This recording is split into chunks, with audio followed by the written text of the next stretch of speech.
Oke, Assalamualaikum warahmatullahi wabarakatuh. Nama saya Muhammad Kadirmawan dari Program Studi Teknologi Informasi Fakultas Sains dan Teknologi Wali Songo Semarang.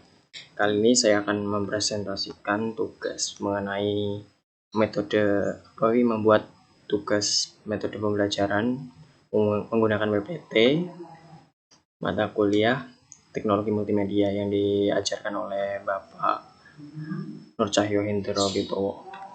Nah, kali ini aku mau membahas mengenai dasar-dasar komputer. Kita langsung saja ke PPT-nya.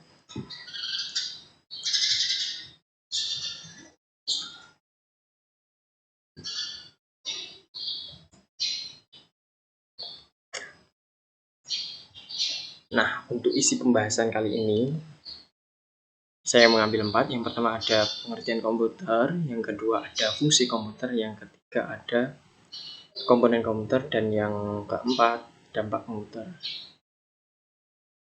Next. Apakah ada yang sudah tahu apa itu komputer? Nah, kalau belum tahu, simak penjelasan berikut ini. Nah, untuk pengertian komputer. Menurut Robert Blisman, komputer adalah suatu alat elektronik yang melakukan beberapa tugas, yaitu menerima input, memproses input sesuai dengan instruksi yang diberikan, menyimpan perintah-perintah dan hasil pengolahannya, serta menyediakan output dalam bentuk informasi. Nah, yang menurut pendapat yang kedua ini menurut Hames, komputer adalah mesin penghitung elektronik yang cepat dan dapat menerima informasi input digital, kemudian memprosesnya sesuai dengan program yang tersimpan di memorinya, dan menghasilkan output berupa informasi. Nah, secara umum, komputer didefinisikan sebagai perangkat alat elektronik yang menghubungkan komponen satu dengan komponen lainnya, sehingga menghasilkan informasi yang sebelumnya diolah terlebih dahulu. Next ya. Untuk yang kedua ada fungsi komputer. Nah, fungsi komputer yang pertama itu sebagai data processing. Apa itu?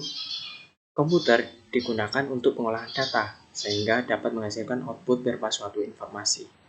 Data yang diolah umumnya data berupa dokumen, teks, suara, kata, objek video, maupun gambar dan grafik.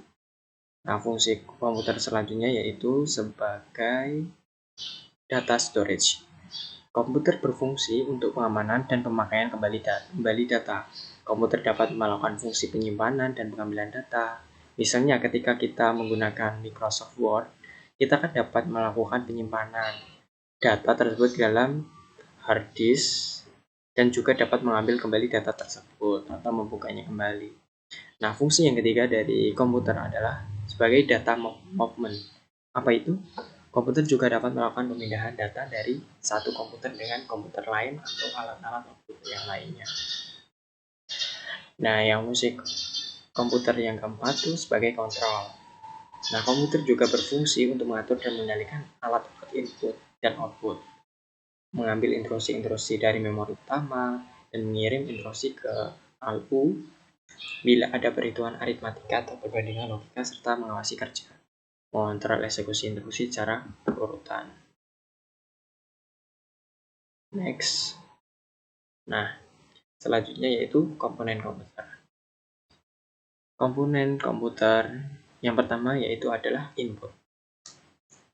Komponen komputer yang kedua adalah komponen proses. Yang komponen ketiga yaitu komponen output. Nah, untuk komponen yang pertama yaitu komponen input. Apa sih komponen input itu? Komponen input adalah komponen hardware yang berfungsi sebagai pintu masuk tugas-tugas yang akan diberikan pada komputer. Contohnya adalah keyboard. Keyboard merupakan komponen yang berfungsi sebagai memberikan masukan kan, biasa berupa huruf maupun angka. Nah, yang kedua itu ada mouse, yaitu penghubung antar layar monitor dan pengguna dalam user. Dalam pengoperasiannya, mouse terlihat sebagai pointer di layar monitor. Dan yang ketiga itu ada trackpad, berfungsinya sama dengan mouse. Ada 4 seperti mikrofon, memberikan masukan dalam bentuk suara. Yang kelima itu ada scanner. Nah, untuk gambar-gambarnya ya seperti di sini. Keyboard, mouse, mikrofon, scanner. Nah, joystick ini termasuk perangkat masukan atau komponen input device. Next, untuk komponen komputer yang kedua itu adalah komponen proses. Nah, komponen proses adalah komponen yang fungsinya memproses perintah yang diberikan oleh user untuk kemudian ditampilkan pada komponen output ya, maaf.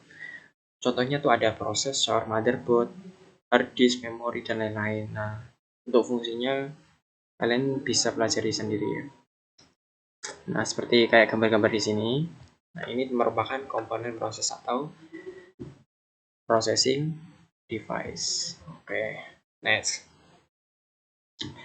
Yang ketiga itu merupakan komponen output. Komponen output itu berfungsi sebagai alat untuk menampilkan informasi dari perintah yang telah diproses sebelumnya. Nah, untuk komponen output tersendiri itu contohnya seperti monitor lah, layar monitor kayak itu. Yang kedua tuh ada printer. Nah, itu bisa mencetak data dalam bentuk hard copy. Yang ketiga tuh berupa speaker atau sound memberikan output berupa audio. Nah, next selanjutnya dampak adanya komputer. Nah, di samping itu komputer juga mempunyai dampak bagi kehidupan manusia baik positif maupun negatif. Berikut adalah beberapa dampak yang dapat kita rasakan. Salah satunya sih kita rasakan. Nah, yang pertama itu dampak positif. Apa sih dampak adanya komputer? Nah, yang pertama itu memudahkan pekerjaan manusia. Seperti pekerjaan mengetik, menyimpan, mengirim, dan menerima dokumen, melakukan perhitungan, dan mengurangi biaya untuk menggunakan kertas dan alat tulis lainnya. Nah, yang kedua itu kemudahan dalam berkomunikasi. Nah, komputer itu memudahkan kita untuk berkomunikasi dengan seluruh orang di dunia melalui internet, telepon seluler maupun medsos. Zaman sekarang kan udah zamannya medsos seperti itu ya. Nah, yang ketiga itu komputer itu mempermudah akses informasi. Contoh halnya kita dalam kayak membuat tugas, mengerjakan tugas dari tugas perkuliahan. Nah, kita dapat mengakses dari berbagai jenis sumber yang ada di komputer bersifat ilmiah, politik, budaya, hiburan, dan bisnis melalui internet. Nah, pastinya itu dampak positifnya. Nah, yang keempat tuh membuat pekerjaan lebih praktis, seperti bekerja di mana saja tanpa harus kantor. Kan sekarang bisa tuh kerja work home gitu, kerja dari rumah. Nah, menggunakan teknologi digital yang dapat memproses semua bentuk informasi bagi nilai-nilai numerik. Nah, di samping dampak positif, pasti dong ada dampak negatifnya juga kan. Nah, untuk dampak negatifnya yaitu salah satunya itu kelelahan pada mata. Nah, ketika kita sering melihat komputer, seperti main game juga saat menggunakan komputer kan, mata kita sering lelah juga kan. Mata merah, kering, gatal, dan berair akibat terpapar sinar biru dari layar komputer. Yang kedua itu sakit kepala, seperti migrain, vertigo, dan stres akibat terlalu lama menggunakan komputer atau terlalu banyak menerima informasi. Nah, yang ketiga ini pornografi, serta tampilan kekejaman dan kesadisan. Diakses mudah ke konten-konten yang tidak sesuai dengan norma dan etika melalui internet. Nah, keempat itu ada penipuan dan perjudian, apalagi yang viral sekarang kan banyak itu ya, penipuan atau perjudian online kayak. Nah, itu merupakan dampak negatif juga sih, seperti menjadi korban atau pelaku kejahatan di internet dan merugikan secara finansial atau psikologisnya itu terganggu bisa.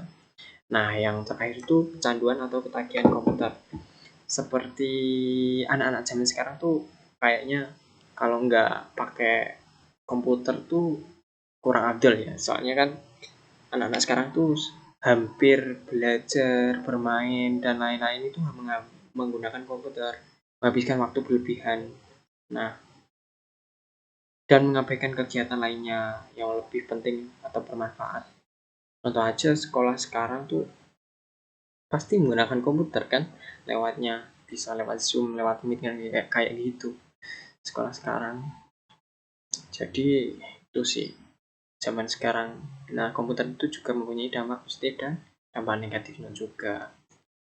Next ya, lanjut.